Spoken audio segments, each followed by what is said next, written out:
नमस्कार बच्चों। आज हम ग्रामर बुक शुरू करने वाले हैं, लेकिन ग्रामर बुक करने से पहले मैं बच्चों हिंदी रीडर बुक चैप्टर 1 और 2 का रिवीजन वर्क लेकर आई हूँ। ठीक है, रिवीजन वर्क में शब्दार्थ है हमारे पात, नाग, तारीख, अनोखा। वर्तनी शुद्ध करके लिखो, स्पेलिंग मिस्टेक है, इसको आपने ठीक करके लिखना है। ज्ञान, अमलारी। थर्ड है पर्यायवाची, दो दो शब्द देने हैं, फूल, बगीचा। विलोम शब्द देने हैं, हिंसा, प्रेम, अमृत। उसके बाद मुहावरे, अर्थ लिखकर वाक्य बनाओ। खुशी से झूम उठना। दूसरा है कड़ी जोड़ना।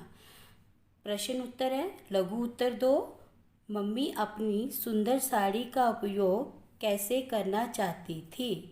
ख पाठ, कवि ने सारे संसार को मात देने वाला किसे कहा है। दीर्घ उत्तर, ये भी बच्चों दो हैं। पहला है, कवि ने अपने देश को किसकी आराधना करने वाला कहा है। ख पाठ, अर्पिता और अर्चना अपना जन्मदिन कैसे मनाना चाहती थी। बच्चों ये था हमारा चैप्टर नंबर 1 और चैप्टर नंबर 2। इसी के साथ चैप्टर नंबर 4 और 5 की रिवीजन वर्क। ठीक है, शब्दार्थ है तैश, प्रतीक्षा, जहान, बेवकूफ़। नीचे दूसरा प्रश्न, निम्नलिखित वर्ण संयोग से शब्द बनाकर लिखिए। म ए, द आ, न अ, ख अ, त म अ। तीसरा प्रश्न है, द्वित्व व्यंजनों से 3-3 शब्द बनाइए। च से 3 शब्द बनाने हैं, क से 3 शब्द बनाने हैं। की और अथवा जोजक शब्द यहाँ पे आपने फिल करने हैं। ठीक है। 5th क्वेश्चन, स्वामी क्रिकेट के मैदान की ओर जा रहा था। ये सेंटेंस भूतकाल में मैंने दिया हुआ है, आपने इसको वर्तमान में भी लिखना है और भविष्य में भी लिखना है, दोनों में इसको कन्वर्ट करना है भूतकाल को। लघु उत्तरीय प्रश्न, स्वामी दादी के पास बैठना क्यों नहीं चाहता था। दूसरा प्रश्न, खतौली की टीम ने तैश आने पर क्या किया। दीर्घ उत्तर भी देनी है आपने। शहर की टीम के मैनेजर ने मामा जी को धकेलते हुए क्या घोषणा की। दूसरा प्रश्न, दादी ने स्वामी को शेपाई देकर क्या कहा। बच्चों ये आपने अपनी रफ कॉपी पर इसकी प्रैक्टिस करनी है। जो मिस्टेक्स आएंगी उसको आपने 2 टाइम्स लिखना है।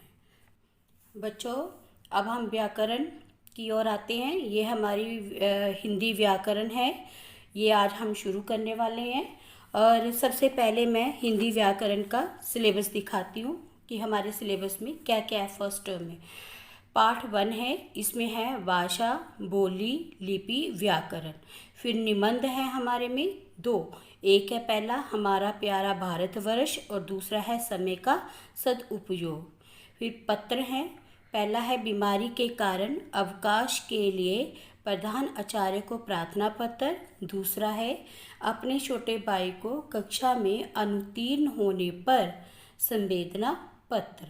उसके बाद हमारा है अपठित गद्यांश, जो हमने पढ़ा नहीं होता है लेकिन कहीं से भी आ सकता है।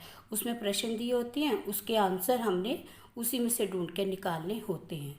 तो बच्चों आइए सबसे पहले हम पाठ नंबर 1 पे आते हैं। बच्चों ये है हमारा पाठ नंबर 1, भाषा, बोली, लिपि और व्याकरण। ठीक है, इनकी पहले हम परिभाषाएं लेंगे। सबसे पहले बच्चों भाषा क्या होती है। ठीक है, भाषा क्या होती है, परिभाषा इसकी क्या है। मन की बात दूसरों तक पहुंचाने और दूसरों की बात को समझने का साधन भाषा कहलाती है। ठीक है, अपने मन के विचारों को दूसरों को सुनाना और दूसरों के विचारों को सुनना भाषा कहलाता है। ठीक है बच्चों, अब भाषा के 3 रूप होते हैं। कौन कौन से। मौखिक भाषा, लिखित भाषा, सांकेतिक भाषा। अब मौखिक भाषा क्या होती है बच्चों, जो हम बोलकर बताते हैं, जिसको हम ओरल कहते हैं, ओरल भाषा। लिखित भाषा, लिखकर बताना। सांकेतिक भाषा, इशारे करना, जैसे छोटे बच्चे इशारों से बातें करके हमें समझाते हैं तो वो बच्चे सांकेतिक भाषा बोलते हैं। अब दूसरा आ गया बोली। बोली क्या है, किसी क्षेत्र विशेष में बोली जाने वाली मौखिक भाषा बोली कही जाती है। जैसे बच्चों हम अपने पंजाब में रहते हैं तो हम पंजाबी बोलते हैं, गुजरात के रहने वाले गुजराती बोलते हैं। तो ऐसे ही किसी क्षेत्र विशेष में बोली जाने वाली मौखिक भाषा बोली कही जाती है। व्यापक क्षेत्र में प्रचलित लिखित साहित्यिक बोली मानक भाषा कही जाती है। लिपि क्या है? लिपि क्या है बच्चों? हर भाषा को अलग अलग तरीके से लिखा जाता है। लिखने का ये ढंग ही लिपि कहलाता है। हिंदी की लिपि देवनागरी है। अब बच्चों फिर बुक पे आते हैं। यहाँ पे लिखा है निम्नलिखित कुछ भाषाओं की लिपि इस प्रकार है। ये भाषा है और ये इसकी लिपि है। संस्कृत देवनागरी, मराठी देवनागरी, नेपाली भी देवनागरी, पंजाबी गुरमुखी, उर्दू, अरबी, फारसी, अंग्रेजी, रोमन। ठीक है, इसको भी आपने लर्न करना है। अब आता है व्याकरण। व्याकरण क्या है बच्चे जब हम लिखते हैं, जब बोलते हैं, उसमें जो हमारी गलतियाँ आती हैं, त्रुटियाँ आती हैं, उनका पता लगाने के लिए, उन्हें शुद्ध रूप में बोलने व लिखने के लिए व्याकरण का ज्ञान बहुत जरूरी होता है। अब व्याकरण क्या होता है? व्याकरण वह शास्त्र है जिसके नियमों द्वारा हम शुद्ध बोलना, लिखना, पढ़ना सीखते हैं, अथवा व्याकरण भाषा के शुद्ध रूप का ज्ञान कराता है। अब व्याकरण के प्रकार दिए हैं। इस आधार पर व्याकरण के 3 प्रकार निश्चित किए गए हैं। वर्ण विचार। वर्ण आपको पता ही है, जो अल्फ़ाबेट होते हैं अ से ज्ञ तक, पहले उसमें विचार किया जाता है। इसमें विभिन्न वर्णों के विषय में विचार किया जाता है। उसके बाद जब वर्ण हमें आ जाते हैं तो उसके हम शब्द बनाना सीखते हैं। शब्द अथवा पद विचार। इसमें तरह तरह की शब्दों या पदों की रचना के बारे में विचार किया जाता है। जब हम शब्द बनाना सीख लेते हैं तो हम वाक्य बनाना में आ जाते हैं। विविध प्रकार के वाक्य और उनके घटकों के बारे में विचार किया जाता है। अब बच्चों ग्रामर बुक का ही चैप्टर नंबर 29 अपठित गद्यांश। ठीक है, ये भी हमारे सिलेबस में है। तो यहाँ पे आ जाइए सेकंड पैरे में। आप गद्यांश को बच्चों 2-3 बार ध्यान से पढ़ना है ताकि आप उसे अच्छी तरह समझ सके जो उसमें कहा गया है। फिर उसके नीचे दिए गए प्रश्नों को ध्यान से पढ़कर उनके उत्तर दें। प्रश्न के उत्तर अपने शब्दों में लिखें, गद्यांश की भाषा में नहीं। लेकिन ये ध्यान अवश्य रखना चाहिए कि प्रश्नों के उत्तर आपके ठीक हों और शीर्षक पूछा गया है जो वो छोटा होना चाहिए और गद्यांश के मूल भाव से संबंध रखने वाला हो। बच्चों 158 पे आ जाओ। 158 पे थर्ड गद्यांश जो है, ये मैं अभी रीड करती हूँ। समय या काल हमेशा चलता रहता है, उसे रोका नहीं जा सकता। समय सबसे बलवान है, उसका सदुपयोग करना चाहिए। बीता समय कभी वापस नहीं आता। जो व्यक्ति समय का सदुपयोग कर लेता है वही सफलता पाता है। विद्यार्थियों के लिए तो इसका महत्व है और भी बढ़ जाता है। उन्हें उचित समय पर पढ़ना, समय पर खेलना तथा समय पर भोजन करना चाहिए, तभी वे जीवन में ऊंची से ऊंची मंजिल को प्राप्त कर सकते हैं। मनोरंजन भी समय पर ही करना चाहिए ताकि रोज के अन्य कार्यों पर उसका प्रभाव ना पड़े। अब जो मैंने पढ़ा इसी के नीचे इसके प्रश्न दिए हुए हैं। देखो क पाठ, काली आकृति वाले शब्दों के विपरीत शब्द लिखिए। अब हम फिर ऊपर आते हैं। ऊपर में हमें पहला नंबर बलवान। बलवान इसका विलोम शब्द क्या हुआ? विपरीत का मतलब विलोम शब्द। तो बलवान बलहीन। आगे सदुपयोग दुरुपयोग।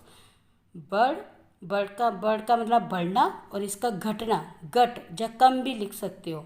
ये सफलता असफलता, उचित अनुचित, ऊंची नीची, ये सब इसके अपोजिट वर्ड्स हैं, देने हैं। ठीक है।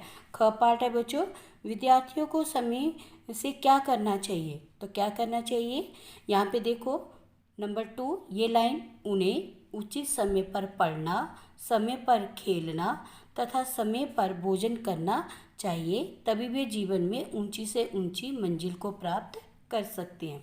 घ पाठ, कैसे व्यक्तियों को जीवन में सफलता मिलती है। कैसे व्यक्तियों को, इधर से आ जाओ, ये सेकंड लाइन, जो व्यक्ति समय का सदुपयोग कर लेता है वही सफलता पाता है। इस गद्यांश का उचित शीर्षक लेके, अब बच्चों देखो ये गद्यांश किस पे घूम रहा है, समय पर चल रहा है ना, समय के बारे में ही हमें बता रहा है। तो इसका उचित शीर्षक क्या हुआ, समय का सदुपयोग। तो इसी के साथ बच्चों आपने ये अभ्यास में कितने सारे अपठित गद्यांश दिए हैं, आपने इसकी प्रैक्टिस करनी है। अच्छी तरह पहले पढ़ना है, 2-4 बार पढ़ के फिर अच्छी तरह, अगर आप खुद नहीं बना सकते हो तो आप अपनी गद्यांश में से ही आंसर को भी ढूंढ सकते हो। बच्चों जो हमने पाठ नंबर 1 ग्रामर बुक का क्या था, भाषा, बोली, लिपि और व्याकरण पढ़ा था, उसी का हम रिवीजन वर्क करते हैं थोड़ा सा। क पाठ है, शुद्ध शब्द को चुनकर गोला लगाइए। तो ये इसमें एक सही है और 2 गलत है, जो सही होगा उस पे आपने गोला लगाना है। ख पाठ है, भाषा और लिपि के सही जोड़े बनाओ। ठीक है, तो जो आपने इनके सही जोड़े बनाने हैं। सही वाक्य के सामने सही का निशान और गलत के सामने गलत का चिन्ह लगाइए। भाषा का मौखिक रूप स्थायी होता है। दूसरा, हिंदी भाषा की लिपि देवनागरी है। थर्ड, पंजाबी भाषा गुरमुखी लिपि में लिखी जाती है। फोर्थ पार्ट, भाषा से आपका क्या अभिप्राय है। तो इसके साथ ही grammar book page number 158 and 159 बच्चों आपने अच्छी तरह पढ़ना भी है और लर्न भी करना है।